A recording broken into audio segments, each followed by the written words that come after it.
जय गुरुजी, शुक्राना Guruji. Welcome back to my गुरुजी's channel Guruji Satsang with RJ Prachi. संगत जी, आई होप कि गुरुजी की ब्लेसिंग से आप जहाँ कहीं भी होंगे बिल्कुल ठीक होंगे। आज जो आप सत्संग सुनेंगे वो गुरुजी की ब्लेस्ड सत्संग है और संगत जी आपको इनमें गुरुजी की बहुत सारी ब्लेसिंग्स मिलेंगी और आपके जो भी सवाल होंगे गुरुजी से जुड़े या आपके मन में जो भी सवाल चल रहे हैं, इन सत्संग के माध्यम से गुरुजी उनका जवाब देंगे आपको। तो इसीलिए सत्संग को अंत तक सुनिएगा और कमेंट सेक्शन में जय गुरुजी, शुक्राना गुरुजी लिखना ना भूलिएगा। आइए आज का सत्संग स्टार्ट करते हैं। जय गुरुजी, शुक्राना गुरुजी। प्राची जी का बहुत बहुत शुक्राना सत्संग शेयर करने के लिए। ओम नमः शिवाय, शिवजी सदा सहाय। ओम नमः शिवाय, गुरुजी सदा सहाय। संगत जी, आज मुझे एक गुरुजी का सत्संग जो शेयर करना चाहती हूँ मैं, वो ड्रीम से रिलेटेड है। मैं दिल्ली में थी जब, दिल्ली में रहते हुए जहाँ पे मैं जॉब करी थी, जिस कंपनी में, तो MNC में मैं काम करती थी और 8 साल मैंने उस कंपनी में काम करा।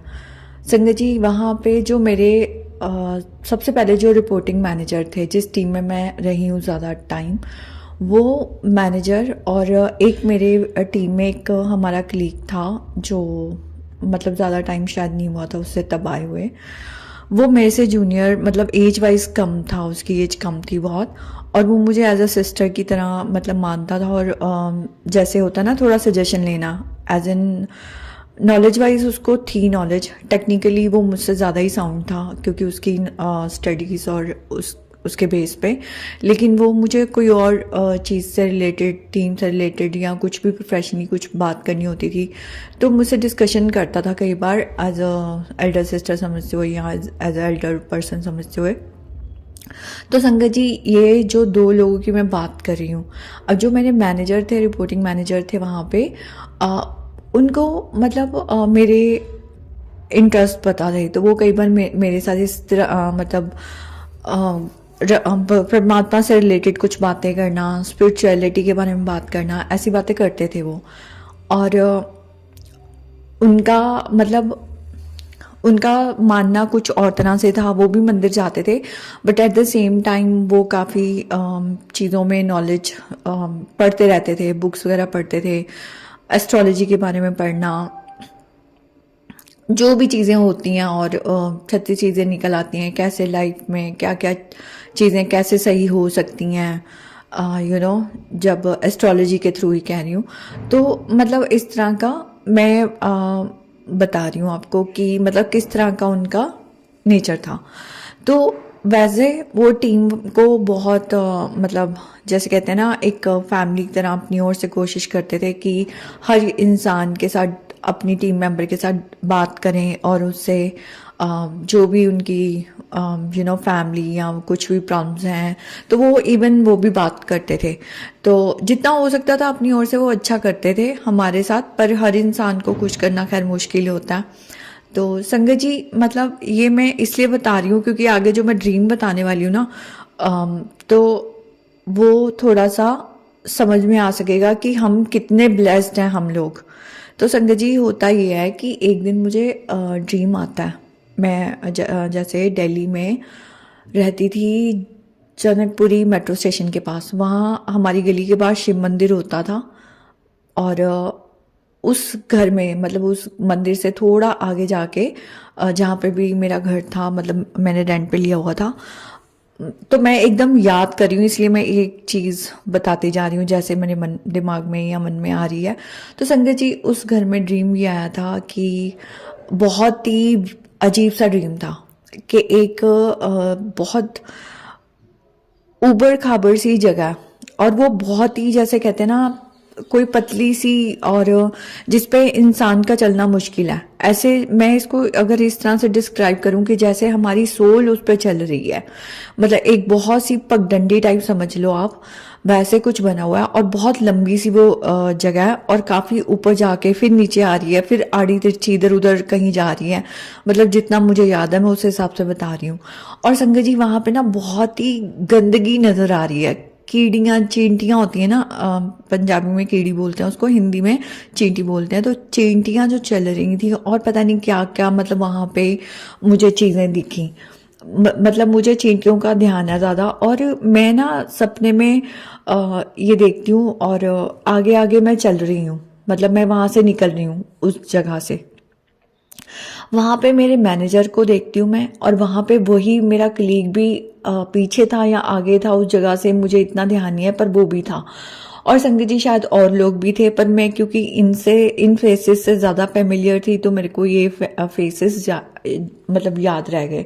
तो शायद और भी लोग थे आसपास, और तो ये ना जो जगह मैंने देखी ये बड़ी वियर्ड सी थी, और बहुत, जैसे मैंने बताया, पगडंडी टाइप, और वो पता नहीं कहाँ कहाँ से ऊपर से नीचे होती हुई घूमती हुई फिर जा रही है, जैसे एक रूम सा बना हुआ है।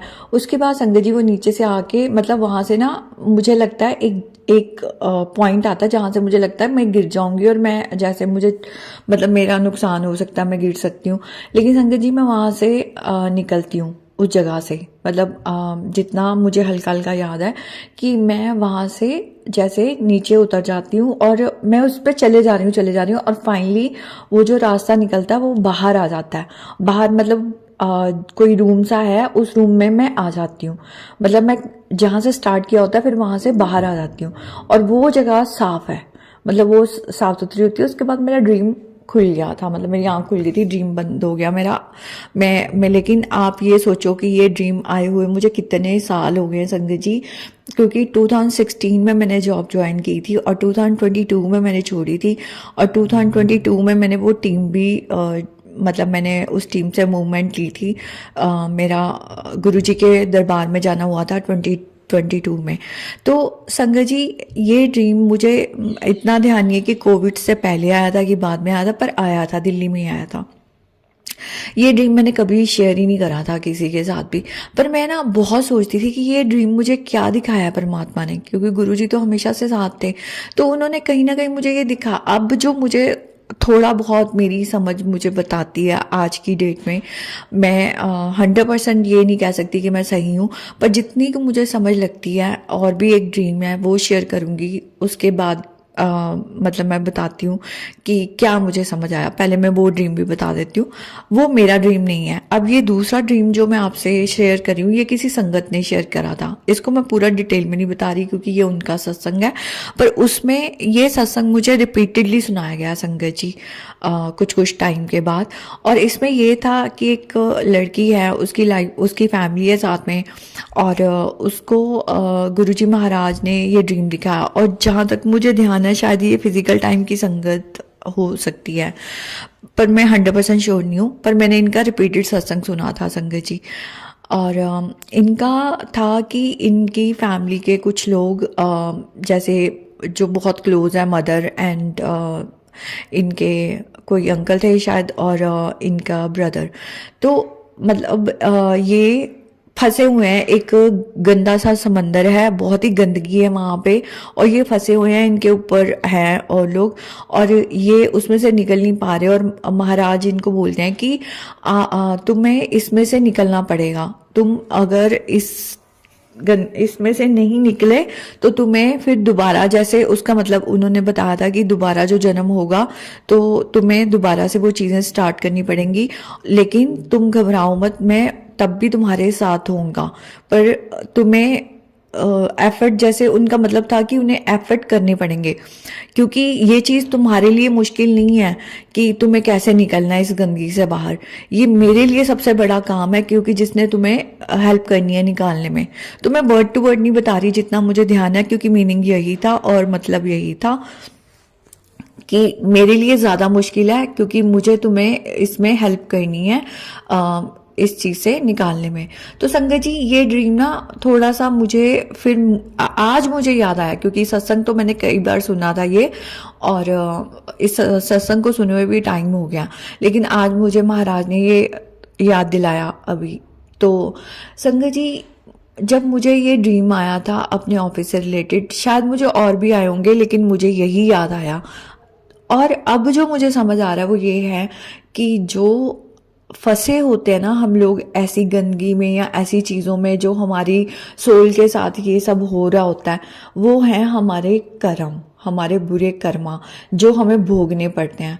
और संगत जी मैं ये क्यों कह रही हूँ आज, क्योंकि जो मेरे रिपोर्टिंग मैनेजर मैंने आपको बताया था, उनका उनकी डेथ हो गई इस साल। और वो मतलब वहाँ से दिल्ली से शिफ्ट हो गए हुए थे कहीं और। तो संगत जी, उनका मुझे पता चला तब हमारे घर पे सत्संग हुआ था, और उसके बाद मुझे पता चला था उनका कि उनके जो था ना, बहुत ज़्यादा वो बीमार थे और वो काफ़ी टाइम से हॉस्पिटल में एडमिट थे। और मैंने एक बार मैसेज भी किया था, तो कुछ उनके जहाँ पे वो रहते थे, तो बीच में कई बार प्रॉब्लम जैसे चल रही होती हैं, स्ट्राइक या कुछ ऐसे ऐसे कुछ एक्टिविटीज़ हो रही थी, तो मैंने ना ऐसे ही उनको मैसेज करा था कि आप अपना ध्यान रखें एंड ऑल। तो एक कंसर्न के लिए मैंने एक मैसेज करा था, तो उनका वहाँ से रिप्लाई आया था कि हाँ, यू ऑल्सो टेक केयर। बीच में पंजाब में थोड़ा प्रॉब्लम जब चल रहा था, ये मिड में शायद, मुझे एग्जैक्टली ध्यान नहीं है, बट हाँ। तो संगत जी, शायद वो उस टाइम पे भी हॉस्पिटल में एडमिट थे, और मे बी उनकी वाइफ ने रिस्पॉन्स दिया होगा या उन्होंने फ़ोन पे रिप्लाई दिया होगा। उन्होंने और कुछ नहीं बोला, तो उन्होंने थैंक्स बोला और बस। तो संगत जी, जब मुझे ये बात पता चली कि वो इतना, मतलब उन्होंने इतना झेला, इतना जिसे कहते हैं ना नरक झेलना हॉस्पिटल में, उनकी हालत बद से बदतर हो गई थी।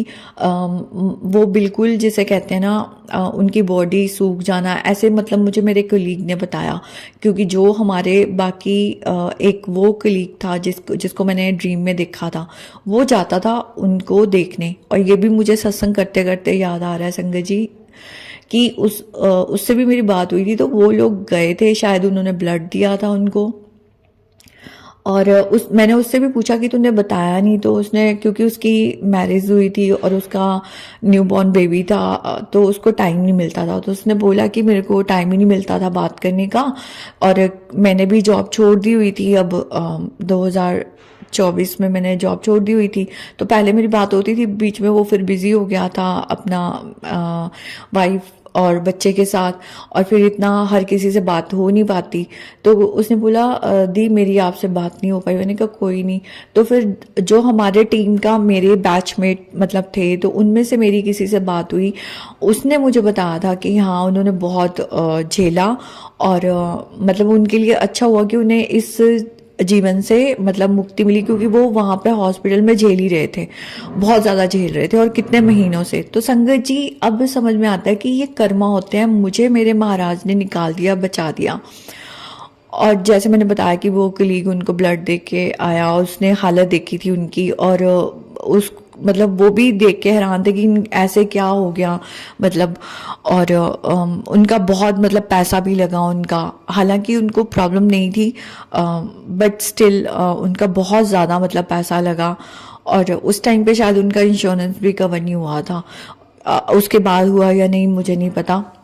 और संगत जी, तो जो मैंने वो चीज़ें देखी थी ड्रीम में, वो रियलिटी ही बन गई। और मैं जितना शुक्राना करूं महाराज का उतना कम है, क्योंकि उस चीज़ से मुझे बाहर निकाला।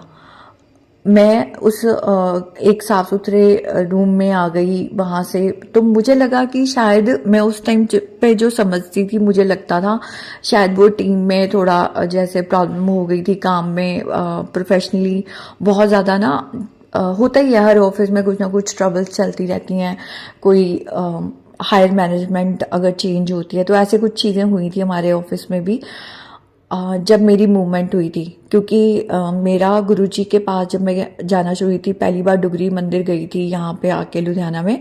उसके बाद मैंने सत्संग भी शेयर किया हुआ है कि मुझे एक अच्छा डिपार्टमेंट मिल गया था, मैं वहाँ पे मूव हो गई थी। मेरा इंटरव्यू बहुत अच्छा गया था अपनी कंपनी में। हालांकि वो जॉब भी मुझे थोड़ी देर के लिए करनी थी, प्रॉब्लम्स आई, बट उसका एक अलग सत्संग है, फिर मैं शेयर करूँगी। लेकिन मैं इसको इस तरह से समझती थी, शायद मुझे उस परेशानियों से बाहर निकाल दिया और मैं उस रूम में निकल आई।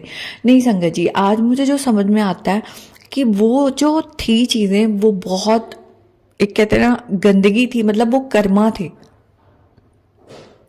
और मैं बहुत लकी हूँ, महाराज ने मुझे निकाल दिया उस चीज़ में से, उन्होंने मुझे बचा दिया उस चीज़ में से, और मुझे अब मेरा हाथ पकड़ लिया और वो मेरे लगातार कर्मा क्लियर करा रहे हैं।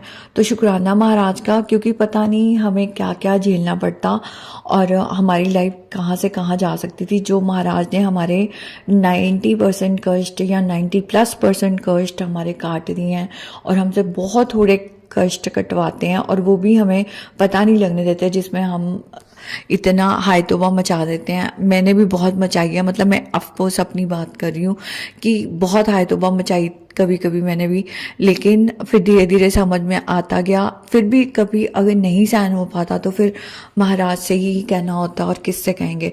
लेकिन वो बहुत कम में जो कटवा देते हैं ना, सच में शुक्राना उनका, अनंतम अनंतम शुक्राना।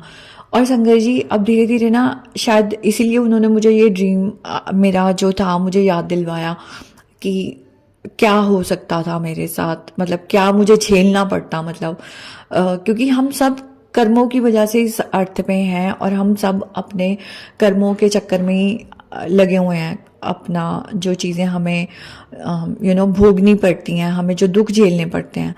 और ये तो था एक कर्मों से रिलेटेड मेरा सत्संग, ड्रीम से रिलेटेड। और एक फ़नी सा सत्संग है मेरा। फ़नी इसलिए क्योंकि कई बार हम बड़ी मतलब हमारी एज कुछ भी हो, लेकिन हम बड़ी चाइल्डिश हरकतें कर देते हैं, तो उससे रिलेटेड मेरा सत्संग है।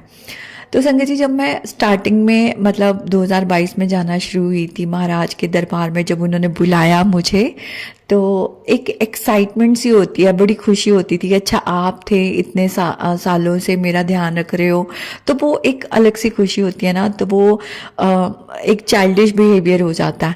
तो मैं भी ऐसी हरकतें करती थी, बार बार महाराज को, जैसे मेरे काम बनते जा रहे थे जॉब से रिलेटेड, उस टाइम जो भी अच्छी चीज़ें हुए जा रही थी, तो मैंने बड़ा मतलब बोलना थैंक यू, मतलब बार बार रिपीटेडली बोलते रहना, शुक्राना महाराज, आपने ये कर दिया, आपने वो कर दिया। तो अब मुझे एग्जैक्टली वर्ड टू वर्ड नहीं मैं बता सकती, मतलब वो होता है ना कि सिर खा जाना किसी का, कि इंसान तंग आ जाए, भगवान कितना तंग आते होंगे।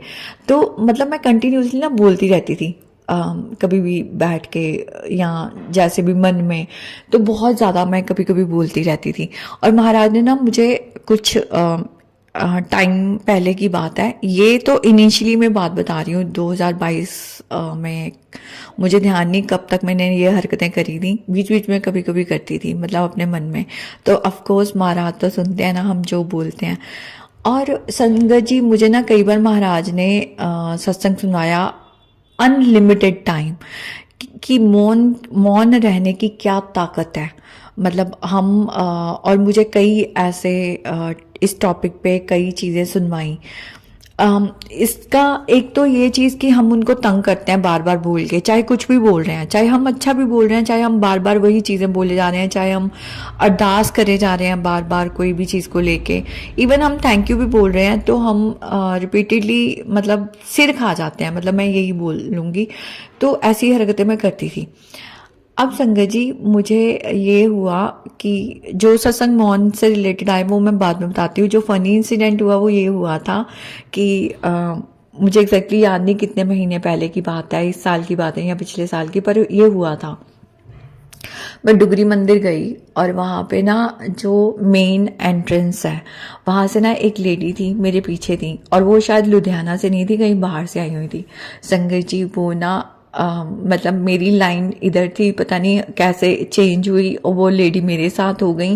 वो गुरु संगति थी ऑफ कोर्स, और शायद वो भी उस टाइम पे मतलब जैसे कहते हैं ना एक इनिशियल स्टेज होती है उसमें होंगी, और वो मेरे बिल्कुल कान में बोले जा रही हैं महाराज को, शुक्राना महाराज, थैंक यू महाराज, थैंक यू। और वो रिपीटेडली बोले जा रही हैं एक ही चीज़ को, मतलब गिन के जो 2-4 सेंटेंस होते हैं ना, तो वो एक्चुअली वो थैंक यू बोल रही थी अपने बेटे को लेके या बच्चे को लेके किसी को, और अपना जो भी उनके काम हुए होंगे कि वो बार बार बोले जा रही हैं। और जब तक हम अंदर एंटर नहीं हो गए ना संगत जी, जहाँ पे हम मेन मत्था टेकते हैं, जहाँ पे गुरुजी महाराज की गद्दी लगी होती है, वहाँ तक वो बोलती जा रही है, और सिर्फ मेरे कान में। में। और मैं संगत जी तंग आ गई उतनी देर में, इतनी इरिटेट हो गई, मुझे लगा मैं इनको बोल भी नहीं सकती, अगर आपका भाव है आप गुरु जी को बोलो ना, मेरे कान में क्यों बोल रहे हो। तो संगत जी मैं सच में इरिटेट हो गई, वो इसलिए क्योंकि मैं अपने मन की जो अरदास करना चाहती थी या वो जिसे कहते हैं एब्जॉर्ब करना चाहती थी, उस टाइम की फीलिंग को महसूस करना चाहती थी उस मंदिर में दर्शन करते हुए महाराज के, तो वो मैं कर नहीं पा रही थी। मतलब मेरा कनेक्शन नहीं बन पा रहा था, क्योंकि वो बहुत लिमिटेड टाइम होता है हमारे पास, 2-3 मिनट ही होते हैं और हम मत्था टेक के हम निकल जाते हैं। वो सेवादार होते हैं, लाइंस होती हैं, संगत का रश होता है, तो वो फटाफट निकालते जाते हैं। तो मुझे हो रहा था कि बहुत लिमिटेड टाइम है और वो बोली जा रही है, मैं देख ही नहीं पा रही, ध्यान ही नहीं दे पा रही। तो संगत जी वहां से निकलते निकलते ना महाराज ने मुझे थॉट डाला कि जैसे मैं भी तो उनको तंग करती हूँ, मैं बोलती रहती, तो मुझे कैसा फील होता होगा तू जब अपने रब का सिर खाती है। तो संगत जी उन्होंने मुझे फिजिकल टाइम की संगत के भी सत्संग सुनवाए थे। इससे पहले शायद मुझे तब समझ नहीं आई, क्योंकि मैंने ये सत्संग काफ़ी सुने थे, एक नहीं बहुत सुने थे, जिसमें कई बार वो वैसे तो महाराज बात कम करते थे, लेकिन जिनसे करते थे, जिनको वो अलाउ कर देते थे, तो अब कई संगत होती थी वो महाराज का जैसे सिर खा जाना कि ये काम है या ये बात है, या वैसे ही मतलब कुछ नॉर्मल बातें करते रहना और रिपीट एक बात को बार बार करना, आज कर दिया फिर से दोबारा से वो बात करना। तो महाराज ने कहना एक बारी गल कह देती है ना, बार बार नहीं कही दी होंगी। तो ये मुझे सत्संग में सुनवाया था फिजिकल टाइम की संगत के मुंह से महाराज ने, कि वो बहुत कई संगत को बोलते थे कि बार बार नहीं गुरु नु कही दा, एक बारी कह देता है ना। और ये भी सुनवाया था कि आंटी तू मेरा किन्ना सिर खांदी रहनी है। मतलब वो अगर घर में भी बात करती थी, मतलब वहां पे नहीं, मंदिर में नहीं, जैसे वो घर पे भी अगर बार बार बोले जा रहे हैं तो महाराज उनको बोलते थे कि तू किन्ना सिर खानी है मेरा, बार बार नहीं गुरुआं नु कही दा, एक बारी कह देता ना मैनू पता है की करना है। मतलब महाराज का ये होता था कि मुझे पता है तुम्हें क्या चाहिए, तुम्हें क्या करना है, तो बार बार नहीं बोलते। तो ये सत्संग मुझे बहुत रिपीटेडली बहुत बार सुनवाए थे, पर मैं समझी नहीं। उसके बाद मुझे प्रैक्टिकली फिर करके दिखाना पड़ता है, डीठ लोग हैं हम। तो ये सच में संगत जी थोड़ा फनी सा था, लेकिन मैं आके भी बड़ा हंसी घर पे महाराज के स्वरूप के सामने कि मैंने आपको इतना तंग करा, आपने मुझे फिर अच्छे से अब समझा दिया। पर उन्होंने एक बार नहीं समझाया संगत जी, उन्होंने फिर से समझाया मुझे। ऐसे मैं ना गुरु संगत के साथ दिल्ली जा रही थी, दिल्ली बड़ा मंदिर गुरु जी के। तो वहां पे ना एक संगत थी, अब वो संगत बड़ी प्यारी है, तो वो ऐसे उनको गाने का शौक था संगत जी, ये 2 बार हुआ था एक्चुअली। तो वो संगत ना अब वो चुप ही नहीं हो रही, वो जो सुबह से शुरू हुई रात में, तो थोड़ा सा सभी रिलैक्स करते हैं, क्योंकि मंदिर से दर्शन करने के बाद हम बड़ा पीस हमें लगता है, तो हम सब थोड़ा सा रिलैक्स करते हैं, नींद भी आ रही होती है कि अर्ली मॉर्निंग हम रिटर्न हो रहे हैं लुधियाना।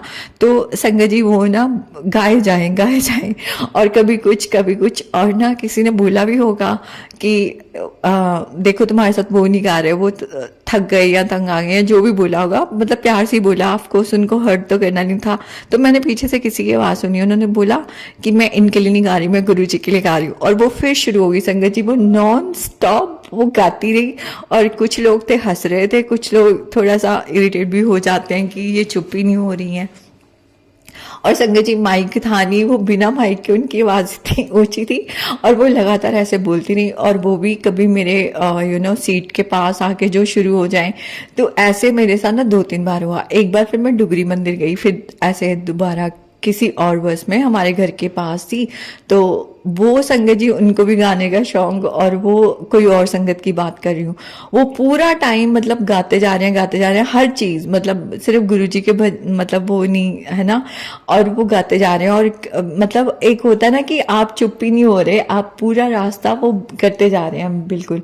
तो संगत जी फिर मुझे ना समझ आया कि महाराज ना मुझे दिखाते हैं कि जब तुम इरिटेट होते हो तो मैं कितना इरिटेट होता हूँ, कि भाई मतलब हम तो एक जिसे कहते हैं कुछ संगत से मिलते हैं, और महाराज तो पूरी जिसे कहते हैं ना पूरा ब्रह्मांड चलाते हैं, पूरी सृष्टि, और उनके पास तो हम सब उनके हम सबको वो सुनते हैं, तो उनको कितना इरिटेशन होता होगा कि जब हम सभी शुरू होते होंगे, क्योंकि हर संगत का एक अपना कनेक्शन है।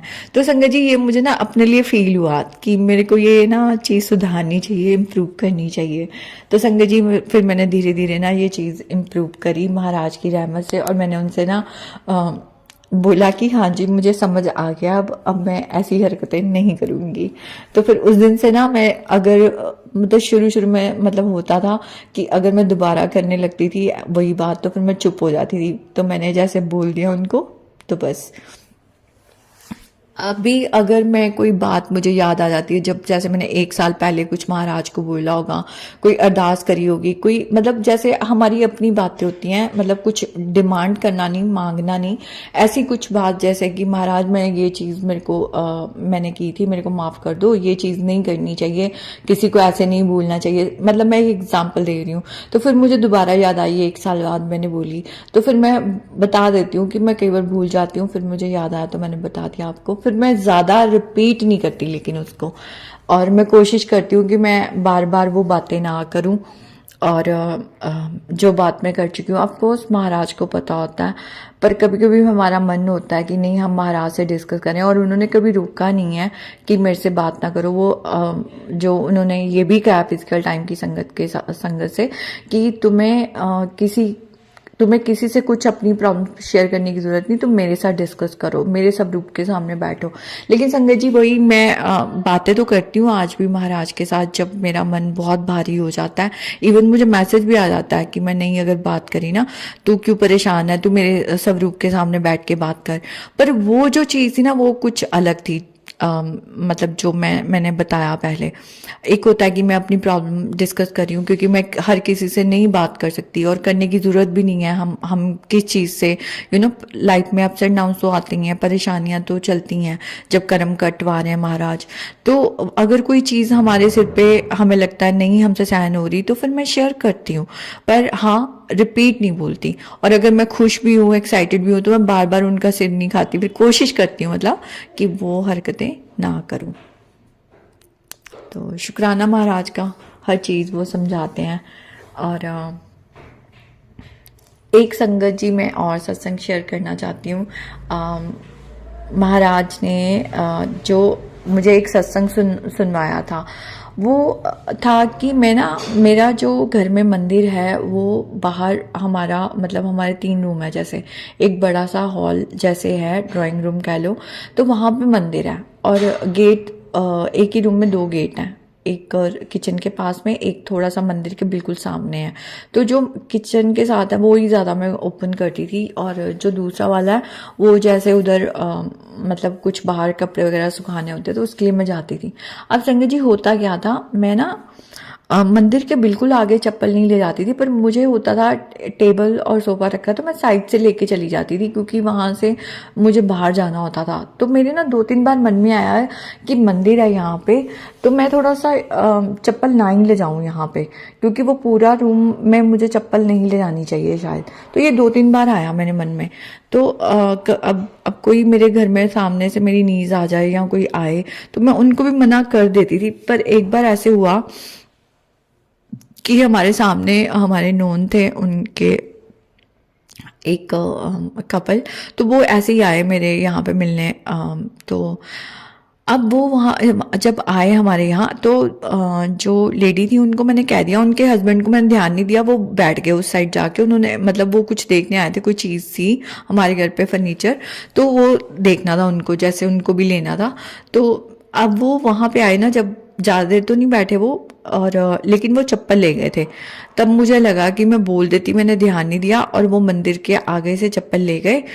और संगत जी, क्योंकि हर किसी का अपना विश्वास होता है, हर कोई नहीं समझता, गुरुजी महाराज हैं, मंदिर है, तो उन्होंने ध्यान भी नहीं दिया, क्योंकि अगर वो ध्यान देते थे ऐसा नहीं होता। तो संगत जी उतनी देर में ना मुझे बाद में फील हुआ, मैंने झाड़ू पोंछा जो भी था वो कर दिया था फिर बाद में जब भी किया। तो संगत जी अब मुझे ना ये सत्संग, एग्जैक्ट सत्संग सेम, बिल्कुल सेम मुझे इसी प्राची जी के प्लेटफॉर्म पे सुनने को मिला, और इस सत्संग को भी काफ़ी टाइम हो गया।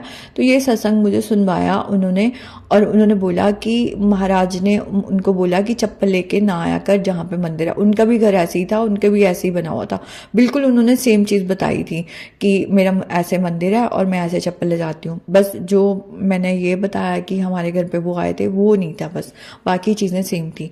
और एक और उसी संगत ने एक और चीज़ बोली थी कि वो घर के बाहर चप्पल रखते थे। और संगत जी मैं वाकई चप्पल रखती थी, मैं घर से बाहर ना आना, तो जैसे मैं बाहर की चप्पल होती है, कोई कहीं गई हूँ सत्संग पे या मंदिर या कहीं भी घूमने बाहर, तो मैं कई बार ना बाहर चप्पल रख देती थी, जो बिल्कुल मंदिर के सामने वाला गेट खुलता है जहाँ पे मैं कपड़े रैक में सुखाती हूँ, वहाँ उसके नीचे में रख देती थी कई बार। तो संगत जी महाराज उन्होंने सेम चीज़ बोली कि चप्पला बाहर ना रखा कर, मैं कई बार चक्कर लगाना। और संगत जी वो दोनों चीज़ें मुझे गुरुजी महाराज ने आंसर दिए। उस दिन के बाद से फिर मैंने ना चप्पल बिल्कुल साइड पे कर दी, मैं अब यहाँ पे नहीं रखती गेट के बिल्कुल पास, क्योंकि अंदर किचन में और दूसरे रूम्स में मुझे चप्पल पहननी होती है, वो घर की जो रखी हुई है, तो वो मैं बिल्कुल परे रखती हूँ अब मंदिर से। और जो बाहर चप्पल होती है अब मैं अवॉइड ही करती हूँ, जितना हो सके कोशिश करती हूँ कि बाहर ना रखूँ और अंदर ले जाऊँ जो दूसरा रूम है। तो संगत जी महाराज हर चीज़ का आंसर देते हैं। शुक्राना अनंतम अनंतम शुक्राना महाराज का, जहाँ हम गलत कर रहे होते हैं, क्योंकि यही तो है हमारे गुरु जो हमें प्यार से और दुलार से हमेशा समझाते रहते हैं। तो महाराज ऐसे ही हमें सद्बुद्धि देना। शुक्राना संगत जी आपका भी।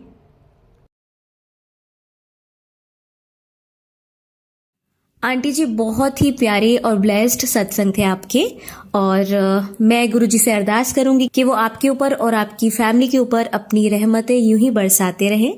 और जो भी संगत इस सत्संग को सुन रही है, या जिन्होंने सुना या जिन्होंने नहीं भी सुना, सभी को गुरुजी ब्लेस करें, ऐसा मैं चाहूंगी। तो संगत जी इसी के साथ मैं ये कहना चाहूंगी कि अगर आपका भी कोई सत्संग आप संगत जी के साथ शेयर करना चाहते हैं, तो आप मुझे मेरे व्हाट्सएप नंबर पर लिखकर या ईमेल आईडी पर लिखकर या बोलकर क्लियर ऑडियो भेज सकते हैं, और गुरुजी की कृपा से आपका सत्संग भी संगत जी के साथ जरूर शेयर किया जाएगा। अब अंत में मैं गुरुजी का मंत्र जाप करना चाहूंगी। ओम नमः शिवाय, शिवजी सदा सहाय। ओम नमः शिवाय, गुरुजी सदा सहाय। ओम नमः शिवाय, शिवजी सदा सहाय। ओम नमः शिवाय, गुरुजी सदा सहाय। ओम नमः शिवाय, शिवजी सदा सहाय। ओम नमः शिवाय, गुरुजी सदा सहाय। जय गुरुजी। शुक्राना गुरुजी, अनंतम अनंतम शुक्राना मेरे गुरु मालिक।